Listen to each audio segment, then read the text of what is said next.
To some degree, it doesn't matter what the details are. Is this NAFTA 2.0 or not? Because for his base, he can say that he checked the box. He made good on a campaign promise to renegotiate NAFTA, and here they are celebrating that deal. I would also say in terms of China, I was talking to one trade expert who said that there is a clause buried deep within this text that would allow the United States to withdraw from this agreement if Mexico or Canada signed a deal, a free trade deal with a non-market economy. That is being seen as sort of a sideswipe at China and a way for the U.S. administration to say that it's reining in China's economic ambitions by cementing its relationship with Mexico and with Canada. Yeah, it's important to note as well, while we do have this, in the president's words, historic agreement, it was interesting towards the end of his remarks there and some of the questions from the press corps that was gathered there. The tariffs do still remain in effect on Mexico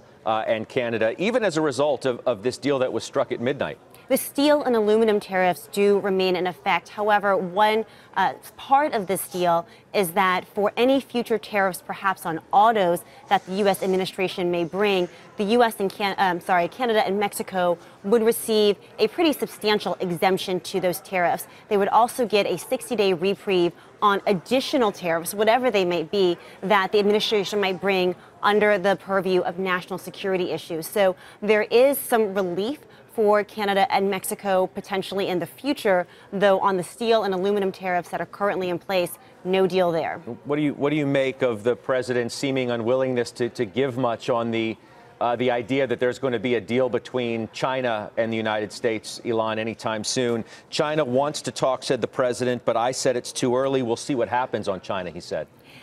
Trump and Trudeau and Trump and Xi's relationships are very different. Trudeau said that his sort of modus operandi here was not to escalate the situation or any ill will between the two leaders. President Xi, very different track. He is willing to meet Trump and then perhaps raise him. So we'll see how contentious that relationship ends up being in the future. I think that maybe President Trump is waiting to see who truly has the upper hand. Yeah.